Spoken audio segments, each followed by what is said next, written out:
बिस्मिल्लाहिर्रहमानिर्रहीम। अस्सलाम वालेकुम नादरीन, आप यूट्यूब चैनल देख रहे हैं। मैं इमरान खान हूँ। नादरीन, 9 मई को एक फॉल्स फ्लैग ऑपरेशन हुआ था। ये इमरान खान साहब का और पाकिस्तान तहरीक इंसाफ का मुकदमा है। वो ये कहते हैं कि लोग सिर्फ एहतजाज करने के लिए गए थे। जो तोड़ फोड़ है, जो उसके बाद गोलियाँ चली, जो लोग शहीद हुए, वो सारी चीज़ें पाकिस्तान तहरीक इंसाफ के बिलावजह खाते में डाली गई, जबकि सिक्योरिटी फोर्सेस का एक बंदा भी शहीद नहीं हुआ। और सिविलियंस जो एहतजाज करने के लिए गए थे पुरअमन तरीके से, उन्हें बड़े पैमाने पर गोलियां मारकर शहीद किया गया। और 9 मई का एक बयानिया बनाकर पाकिस्तान तहरीक इंसाफ को नेस्तो नाबूद करने की कोशिश की गई। अब उसी तरह का बयानिया एक मरतबा फिर तैयार किया जा रहा है। और इंटरेस्टिंग बात यह है कि वही सहाफ़ी, वही टाउट्स, वही दानश्वर दोबारा से इस्तेमाल हो रहे हैं जो पहले भी 9 मई के बयानिए के लिए इस्तेमाल किए गए थे। अब ये जो एक रावलपिंडी में वाक़या पेश आया, GHQ में दाखिल होने की कोशिश की मुबैना तौर पे एक शख्स ने, और फिर बाद में पता चलता है जनाब वो शख्स जो है वो गोली उसने चलाई, फिर उसके ऊपर गोली चली। पहले खबर ये आती है कि जो 3 सिक्योरिटी फोर्सेस के अहलकार हैं वो गोलियां लगने से ज़ख्मी हुए और ये शख्स जो है वो उसमें मारा गया। बाद में खबर आती है नहीं, एक ज़ख्मी हुआ और मामूली ज़ख्मी हुआ। फिर पता चलता है जो एक ज़ख्मी हुआ उससे भी गोली नहीं लगी। तो इस शख्स ने गोली चलाई किस पर? देखिए, मैं अभी ये नहीं कह रहा कि ये शख्स बिल्कुल बेगुनाह है और ना मैं ये कह रहा हूं कि ये शख्स गुनाहगार है। ये दोनों चीज़ें जो हैं वो तहकीकात के बाद पता चलेंगी। पाकिस्तान तहरीक इंसाफ के साथ क्योंकि इसे जोड़ा जा रहा है, लिहाजा उन्होंने भी एक मुतालबा किया है। लेकिन आपको मैं चंद तस्वीरें दिखाना चाहता हूं। ये तस्वीर कुछ लोगों ने ट्वीट की हैं। इन तस्वीर को देख कर ही मुझे बहुत सारी चीज़ें ऐसी दिखाई दी जिन पर यकीन नहीं किया जा सकता कि ये कैसे हो सकता है। मिसाल के तौर पर ये एक तस्वीर आप देखें, यहाँ पर एक टोपी पड़ी हुई है, एक जूता पड़ा हुआ है और एक पिस्तौल पड़ा हुआ है। ये 3 चीज़ें पड़ी हुई हैं। ये जूते पे खून लगा हुआ है, मुबैना तौर पे ये उसका जूता है। जो बंदा मारा गया वहाँ पे मोहम्मद हुसैन, खैबर का रहने वाला, पाकिस्तान तहरीक इंसाफ से इसका ताल्लुक था। तो ये बताया गया कि ये उसका जूता है। जूते के ऊपर ब्लड भी लगा हुआ है, यानी इस आदमी का खून भी निकला। और तो कोई ऐसा नहीं है जिसका खून निकला जिसे गोली लगी। तो इस शख्स को गोलियां लगी तो इसका ये जूता खून से भरा हुआ है। अब एक ऐसी तस्वीर जिसमें ये शख्स लेटा हुआ है ज़मीन पे, उसमें इसके दोनों पैरों में जूते हैं। अगर आप गौर करें दूसरी तस्वीर, मैं ये आपको दिखा नहीं सकता, ब्लर करके ही हम थोड़ा सा आपको दिखा पाएंगे। डेड बॉडी पड़ी हुई है इस आदमी की, लेकिन इस आदमी के दोनों पैरों में जूता है। अब एक आदमी जिसके दोनों पैरों में जूता है, थोड़ी देर के बाद एक तस्वीर आती है जिसमें एक जूता पड़ा हुआ है, एक पिस्टल पड़ा हुआ है और एक टोपी पड़ी हुई है। फिर आप दोबारा पहली वाली तस्वीर पर जाएं तो वहां पर आपको दिखाई देता है कि टोपी सड़क पर पड़ी हुई है। जय वकुआ पे जब शवाहिद इकट्ठे किए जाते हैं तो किसी भी चीज़ को हाथ नहीं लगाया जाता। और दोबारा आप पहले वाली तस्वीर में जाएं तो टोपी जो है फुटपाथ पे पड़ी हुई है, नीचे सड़क पे नहीं है। फिर एक तस्वीर में जूता उस आदमी के पाँव में है और एक तस्वीर में जूता जो है वो सड़क पे पड़ा हुआ है। तो मुर्दा आदमी तो अपना जूता नहीं उतार सकता। तो ये तस्वीर जब बनाई गई हैं तो एविडेंस कलेक्शन की तस्वीर है। तो ये जो एविडेंस कलेक्ट किया गया और तस्वीर जारी की गई, क्या इस जय वकुआ को तरतीब देकर बनाया गया? एक तो सवाल ये पैदा होता है कि जय वकुआ जो है वो एक दूसरे से तस्वीर मुताबिकत नहीं रखती। फिर मैं आपको कुछ चीज़ें और दिखाता हूँ। ये देखिए आप, ये नादरीन पिस्टल है। ये जिस हालत में पिस्टल पड़ा हुआ है ना, इस हालत के अंदर अगर पिस्तौल पड़ा हुआ हो ना तो इसका मतलब ये होता है कि इसकी आखिरी गोली भी फायर हो चुकी है। जो लोग पिस्टल को जानते हैं ना वो ये समझ ले कि ये 30 बोर का पिस्तौल है। इसको चाइना पिस्तौल कहते हैं पाकिस्तान में। इसमें 7-8 गोलियां डलती हैं, नॉर्मली 6 गोलियां इसमें डाली जाती हैं। तो इसका बारीक मैगजीन होता है, सिंगल सिंगल गोली इसके ऊपर चढ़ती है। तो ये 6 से 8 गोलियां इसके अंदर मैक्सिमम होती हैं और इसको फायर किया जा सकता है 1-1 करके, एक एक करके आप फायर करते हैं। जब आप आखिरी गोली फायर कर देते हैं तो फिर ये पिस्टल जो है वो पीछे जाके कॉक हो जाता है, जैसा कि आपको ये सड़क पे पड़ा हुआ नजर आ रहा है कि जब आखिरी गोली फायर हो गई तो ये पीछे जाके कॉक हो गया, पीछे जाके लॉक हो गया पिस्टल। और अब इसके अंदर कोई गोली मौजूद नहीं थी, जिंदा गोली कोई भी मौजूद नहीं थी। यानी जब आखिरी गोली फायर हो गई, पिस्टल खाली हो गया, तो ये पिस्टल जाकर पीछे लॉक हो गया। ये है इसकी साइंस पिस्टल की, और तमाम पिस्तौलों की यही साइंस होती है। लेकिन जब आप ये देखते हैं गोलियां पड़ी हुई, जय वकुआ के बाद जब इन्होंने एविडेंस कलेक्ट किया तो उसकी भी तस्वीर जारी की गई।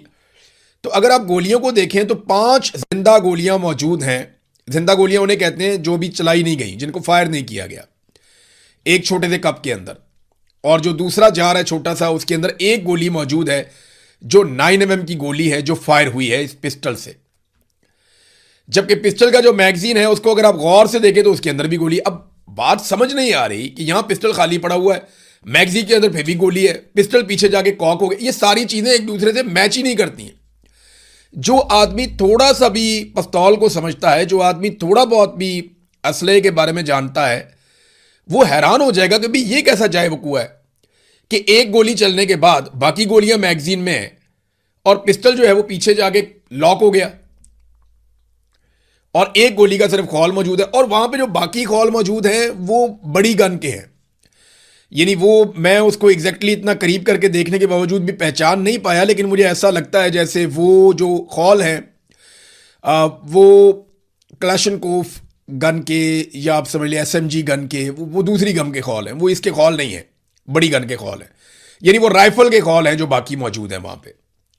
तो 30 बोर का सिर्फ एक खौल मौजूद है, यानी एक फायर हुआ 30 बोर से, बाकी फायर हुए राइफल से। और बाद में ये पिस्टल पीछे जाके लॉक हुआ हुआ भी दिखाया गया। फिर इस पिस्टल के अंदर से जो गोलियां मैगजीन के अंदर वो भी दिखाई गई, फिर जिंदा गोलियां 5 दिखाई गई, एक वो दिखाया गया। तो ये सारी चीजें मिलती जुलती नहीं थी। बड़ी अजीब बात है कि एक बंदा निकला जीएचक्यू पे हमला करने के लिए एक पिस्टल लेकर, 30 बोर का पिस्तौल लेकर जीएचक्यू पे हमला करने के लिए निकल गया और साथ पाकिस्तान तहरीक इंसाफ का झंडा भी लेकर निकल गया। क्या वो जीएचक्यू को फतह करने जा रहा था कि मैं वहां जाके झंडा लगा दूंगा पाकिस्तान तहरीक इंसाफ को? बात कुछ समझ नहीं आ रही कि सारे एविडेंसेस लेकर वो निकला। और दूसरा, मुझे जो उसके घर से मामला पता चला वो ऐसा है जैसे जिले शाह, आपको याद होगा, ये उस तरह का बंदा बताते हैं कि जिला शाह को पागल आदमी मैं नहीं कह रहा इसको, ना मैं कोई इसको ज़हनी मरीज कह रहा हूं, लेकिन एक ऐसा आदमी जो सादा आदमी है और ज्यादा प्रेशर हैंडलिंग नहीं कर सकता, जिस तरह जिले शाह था। जिले शाह तो बहुत ही प्यारा आदमी था, हर एक से प्यार से बात करता था, लेकिन ये क्योंकि खैबर में पल के बड़ा हुआ, जवान हुआ, तो ये अग्रेसिव था। वहां पे जिंदगी बहुत मुश्किल है, और तरह की है। वहां पे ये जिले शाह की तरह फिल्में शिल्में नहीं देख सकते। लेकिन ये इस बंदे के बारे में कहा जाता है कि ज़हनी तौर पे ये मुकम्मल नॉर्मल नहीं था। इससे पहले भी ऐसे वाकयात इस बंदे को लेकर हो चुके हैं। मैं अभी कोई चीज कह नहीं रहा, लेकिन देखें, जब तक इस सारे वकूए की सीसीटीवी फुटेज नहीं आ जाती तब तक हम कुछ नहीं कह सकते। सारी फुटेज आ गई ना, इसको दहशतगर्द बना दिया, इसकी पुरानी फुटेजेस निकाल दी, इसकी तस्वीरें निकाल दी, इसके सोशल मीडिया से चीज़ें उठा ली, सारा कुछ आ गया। इसके घर वालों तक भी रसाई हो गई, उनको भी बुला के बातचीत कर दी गई, हर चीज़ हो जाती है, पूरा बयानिया भी घड़ दिया जाता है, बना दिया जाता है, लेकिन सीसीटीवी फुटेज नहीं आई। अब मुझे बताएं, पाकिस्तान का जो सबसे हसास इलाका है वो कौन सा है? वो जीएचक्यू है। जीएचक्यू पे माजी में दहशतगर्द वाकई में हमला कर चुके हैं। और जब जीएचक्यू पे दहशतगर्दों में हमला किया था, वो पता कैसे किया था उन्होंने?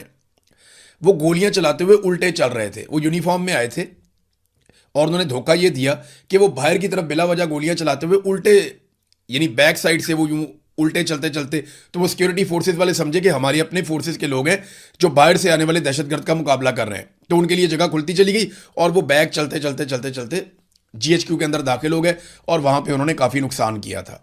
ये मुझे याद है अच्छी तरह, तब हम रिपोर्टिंग करते थे। तो वहां जीएचक्यू के आसपास तो चप्पे चप्पे पे कैमरा लगा हुआ है, एक एक जगह पे सीसीटीवी फुटेज है। ये फुटेज सामने लाई जानी चाहिए। जब इतना कुछ सामने लाया गया, इतना बड़ा एक बयानिया बनाया गया, तो फुटेज भी सामने आनी चाहिए। अब इस पे जो है वो शुरू के अंदर जो रावलपिंडी पुलिस के ग्रुप के अंदर जो व्हाट्सएप पे एक बयान चला था, पहला बयान वो क्या था? थाना आरे बाजार की हदूद में फायरिंग का वाकया, फायरिंग से शहरी कत्ल, लाश अस्पताल मुंतकिल कर दी गई। फायरिंग का वाकया रावलपिंडी के हसास तरीन इलाके में पेश आया। मकतूल की शनाख्त ताहाल नहीं हो सकी। मुलजिमान मौके से फरार होने में कामयाब हो गए, यानी जिन्होंने मारा वो भाग गए। पुलिस मौके पर पहुंच गई, वाकया की तहकीकात का आगाज कर दिया गया।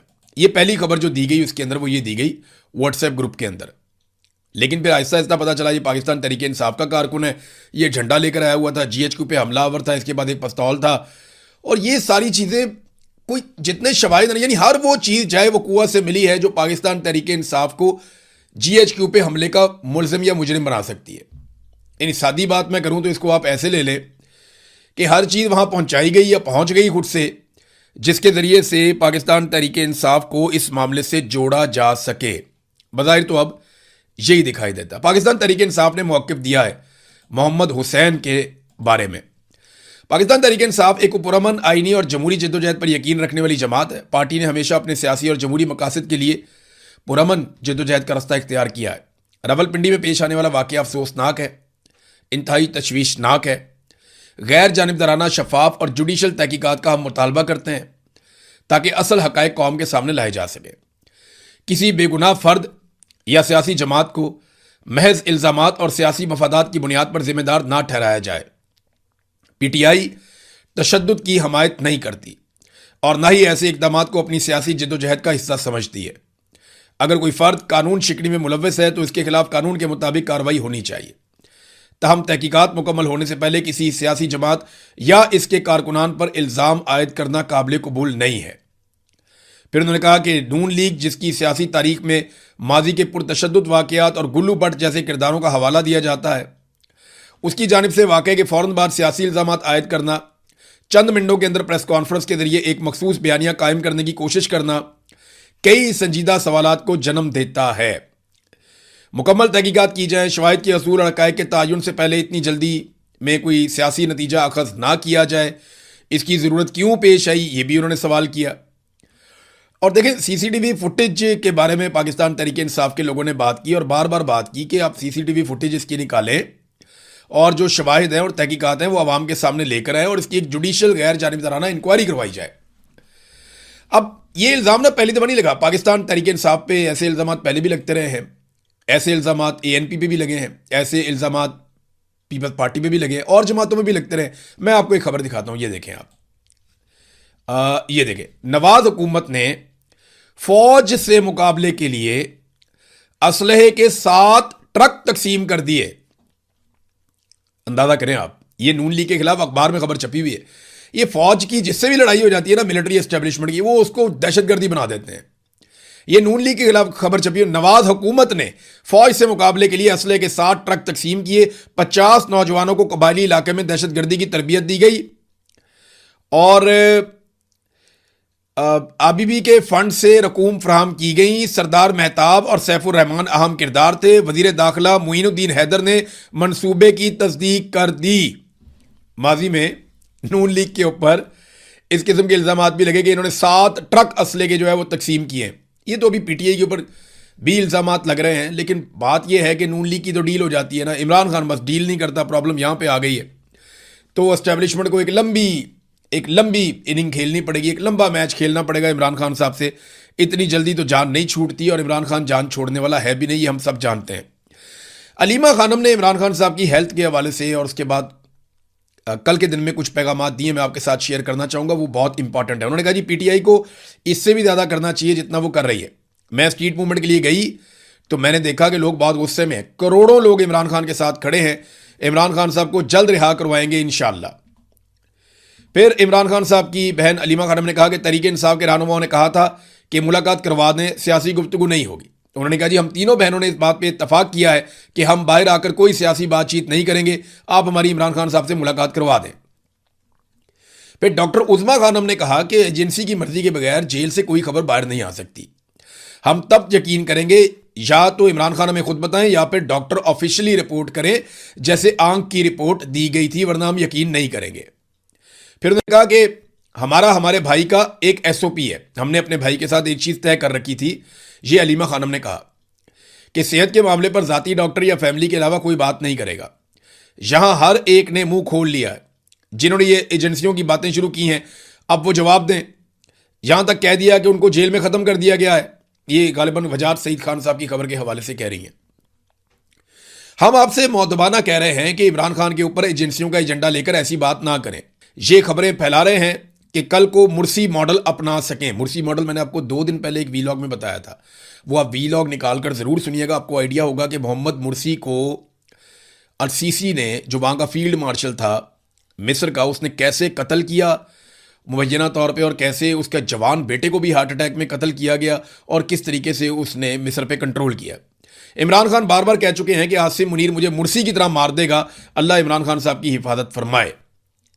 तो ये उन्हें खतरा इसी बात का है जो इमरान खान साहब पहले कई मरतबा कह चुके हैं। अब नाजरीन, एक और चीज़ इसमें यह है कि सुहेल अफरीदी ने स्ट्रीट मूवमेंट का आगाज़ कर दिया। खैबर से वो अपना काम शुरू करने जा रहे हैं। लेकिन देखिए, स्ट्रीट मूवमेंट सुहेल अफरीदी नहीं चला सकते। मैं आपको फिर कह रहा हूँ, उन्होंने सिर्फ मोटिवेशन लेकर आनी है, तहरीक के अंदर जान डालनी है, मोमेंटम बनाना है। जो स्ट्रीट मूवमेंट है वो गलियों मोहल्लों में चौराहों में एक एक घर पे दस्तक दे के एक एक बंदे से बात करके वो आपको हजारों लोगों की टीमें बनानी पड़ेंगी जो हर गली हर मोहल्ले तक जाएंगे और जाकर स्ट्रीट मूवमेंट चलाएंगे।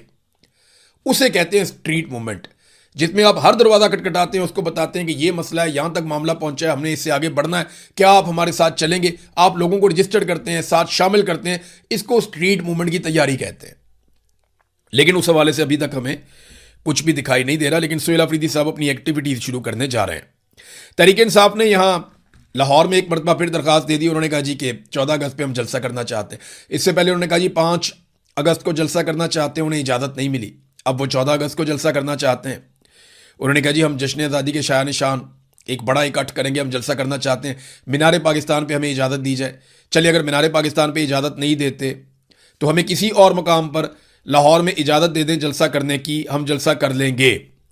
तो अभी तक तो तहरीक इंसाफ को इजाज़त नहीं मिली जब से आसिम मुनीर साहब का दौर आया। अब देखते हैं इजाज़त मिलती है या नहीं मिलती। सुहेल अफरीदी की एक पॉजिटिव बात भी है नाज़रीन, जहां नेगेटिव है ना वो पॉजिटिव भी है। 131 सहाफ़ियों से सुहेल अफरीदी ने मुलाकात की है हाल ही में, 131। कई इंटरव्यूज दिए, बहुत सारे लोगों से बात की, लेकिन क्या किसी और सूबे का वज़ीर आला मरियम नवाज, शहबाज शरीफ या मुराद अली शाह या बाकी जो लोग हैं वो इस तरह इंटरव्यूज दे सकते हैं? ख़ास तौर पे उस मीडिया से बातचीत कर सकते हैं जो उनके सख्त खिलाफ हो? क्या नवाज शरीफ इंटरव्यू दे सकता है, उसका जवाब दे सकता है कि यास्मीन राशिद से इलेक्शन हार के कैसे वो सीट के ऊपर लास्टिक की शलवार पहन के बैठ गए? इनके पास जवाब ही नहीं है। देखिए यही फर्क होता है फॉर्म 47 का, फॉर्म 45 का। फॉर्म 45 जो है वो एक कॉन्फिडेंस देता है जिससे आप फेस करते हैं कि जी मुझे वोट पड़े हैं, मैं आवाम का नुमाइंदा हूं, मैंने आवाम को जवाब देना। आपको कॉन्फिडेंस है कि लोगों ने मुझे मुंतखब किया, कोई बात नहीं, मैं लोगों के सामने जाऊंगा, मैं जवाब दूंगा, बात करूंगा। लेकिन जब आप जाली फॉर्म 47 के ऊपर आए तो आपके पास कॉन्फिडेंस नहीं होता, आपको अपने ऊपर एतमाद ही नहीं होता, आप अपने पैरों पे खड़े ही नहीं हो पाते, तो आप इंटरव्यूज क्या देंगे? बुशरा बीबी की आंख के हवाले से एक खबर है, शाकिर अवान साहब ने इसको रिपोर्ट किया है। और ये खबरें जो अब आती हैं ना, ये उनकी फैमिली के जरिए से आती हैं। उन्होंने कहा जी कि बुशरा बीबी की आंख का रेटिना फट गया, जिसके बायस उनकी सर्जरी की गई है। लेकिन खौफनाक बात यह है कि उनकी आंख सिलिकॉन जेल लगाकर बंद कर दी गई, जो अभी तक बंद है। जराए बताते हैं कि उनकी दूसरी आंख भी तेज़ी से मुतासिर हो रही है। और वो कहते हैं ये खबर कंफर्म करने में मुझे 1 हफ्ता लगा पूरा। ये बात की है शाकिर अवान साहब ने। तो ये देखें ना, कभी ज़ियाउल हक ने लोगों की बीवियों के साथ ये नहीं किया, कभी मुशर्रफ ने नहीं किया, कभी अयूब खान और याया खान वगैरह भी, वो भी औरतों पे हाथ नहीं डालते थे। हाँ, बांग्लादेश में इस किस्म की शिकायतें बहुत की गई, लेकिन यहाँ मगरबी पाकिस्तान में तो ऐसा नहीं हुआ था। बदकिस्मती से ख़वातीन के साथ जो जुल्म इस दौरे हुकूमत में हुआ, इससे पहले हमने ऐसा नहीं देखा था। नाज़रीन, ज़रदारियों की सारी मुज़ाहमत और इनकलाब जो है वो अगलों ने एक झटके में निकाल दिया। एक झटका लगाया और आसिफ अली जरदारी ने तमाम समरियों के ऊपर साइन कर दिया और अच्छे बच्चे बनकर बैठ गए। छोटे जरदारी साहब टिक टॉक करते रहे कि जनाब टिक टॉक आपका जो है वो टाइम खत्म होने जा रहा है। उधर बड़े जरदारी साहब को एक कॉल आई, एक झटका लगा और उसके बाद बड़े जरदारी साहब ने फौरन से वो सारे दस्तखत कर दिए जिनको रोक कर वो बैठे हुए थे। ताहिर अशरफी ने एक बड़ी इंटरेस्टिंग बात की है। मौलवी ताहिर अशरफी ने कहा कि उलमा जुम्मे के खुतबे में अवाम को मुआहदे की, जो मक्का मुआहदा है उसकी अहमियत से आगाह करें। अब कैसे आगाह करें? उन्हें क्या पता कि इसके अंदर क्या लिखा है। यानी मौलवी ताहिर अशरफी ने, क्योंकि मक्का का नाम है इस मुआहदे के अंदर, तो उसको मजहबी रंग दे रहा है। मौलवी ताहिर अशरफी का यह कहना है कि उलमा जो हैं वो इस मुआहदे को जो है मक्का मुआहदे के ऊपर जो है वो अवाम को आगाह करें और उसकी अहमियत से आगाह करें। भाई, मैं किसी चीज़ की अहमियत से किसी दूसरे शख्स को तब आगाह करूंगा ना जब मैं खुद उस चीज़ के बारे में कुछ जानता हूँगा। जब मुझे खुद ही नहीं पता कि इसके अंदर क्या लिखा हुआ है या ये क्या चीज़ है, तो मैं उसके बारे में क्या राय दूंगा अपनी? तो मेरे ख्याल में इस मुआहदे को पहले पब्लिक के सामने लाना चाहिए, उलमा इकराम को बताना चाहिए इसके अंदर क्या लिखा है, ताकि फिर उलमा इकराम अपनी राय दे सकें या इसके ऊपर अवाम की राय बना सकें। नाज़रीन, आबना हुर्मुज़ को खोलना डोनाल्ड ट्रंप के लिए बहुत बड़ी मुसीबत बन गई है। कहाँ वो गए थे बेचारे वहाँ पे एटमी असासे ख़त्म करने के लिए, ईरान के अंदर रजीम चेंज करने के लिए, ईरान से जो है सारी की सारी यूरेनियम उठाकर हम ले जाएंगे, ये करने के लिए बेचारे गए थे। हालत ये हो गई है कि अब आबना हुर्मुज़ को खुलवाने के लिए दुबले हुए फिरते हैं कि किसी तरह उसको हम खुलवा दें। और ईरान कहता है मैं तब तक नहीं खोलूंगा जब तक कि मेरे मुतालबात आप नहीं मानेंगे। और वो 6 मुतालबात बड़े सख्त हैं, मैंने आपको पढ़ के सुनाए थे। वो ये कहता है जी कि हमसे जनाब जो आप हमले कर रहे हैं फौरी तौर पे बंद करें, बाकी मुल्कों के ऊपर भी अटैक बंद किए जाएं, हमें हर्जाना अदा किया जाए, हमारे ऊपर से सारी पाबंदियां हटाई जाए, जो हमारा पैसा मुंजमद किया हो वो पैसा भी हमारे हवाले किया जाए, गारंटी दी जाए आइंदा आप हमारे ऊपर हमला नहीं करेंगे। फिर हम आपने हुरमुज़ खोलते हैं और अपने इंतज़ाम के तहत खोलते हैं। अमेरिका खुलवाना चाहता है, इतनी सारी गारंटियां ईरान मांग रहा है। ईरान ने ना इस वक्त जो ब्लैकमेल किया हुआ है ना अमेरिका को, उसमें बहुत सारे हथियारों का कमाल है, लेकिन एक हथियार है जिसका नाम है खैबर शिकन। ये 2022 में ईरान ने एक मिसाइल बनाया था। ये मुसीबत बन गया अमेरिका के लिए और उसके इत्तेहादियों के लिए। इनको लगता था बहुत थोड़े से मिसाइल होंगे, ईरान के बाद 2-2.5 हज़ार मिसाइल चला लेंगे, फारग हो जाएंगे, लेकिन वो मिसाइल मार मार के उन्होंने दुम्बा बना दिया और मिसाइल खत्म ही नहीं हो रहे, वो मार खा खा के थक गए। ये जो मिसाइल है खैबर शिकन, ये 900 मील तक जाता है, तकरीबन 10.5 मीटर लंबा है ये मिसाइल, और 4.5 टन लगभग इसका वजन है, और इसकी स्पीड भी बहुत तेज़ है। और फंसा हुआ है अमेरिका, 550 किलो का वार हेड भी लेकर चला जाता है अपने साथ, और इस मिसाइल को इंटरसेप्ट करना बहुत मुश्किल है। ये अपना रुख इस तरीके से तब्दील करता है, बैलिस्टिक मिसाइल है, और अपने टारगेट पे ऐसे जाता है कि अमेरिकन को लगता है कि ये अनबिलीवेबल है। बहुत शानदार हथियार है जो ईरान ने तैयार किया है खैबर शिकन, और इसने मुसीबत डाली हुई है अभी तक अमेरिका को और उसके इत्तेहादियों को। अब तक के लिए इतना ही, अपना ख्याल रखिएगा, अपने इस चैनल का भी। अल्लाह हाफिज़।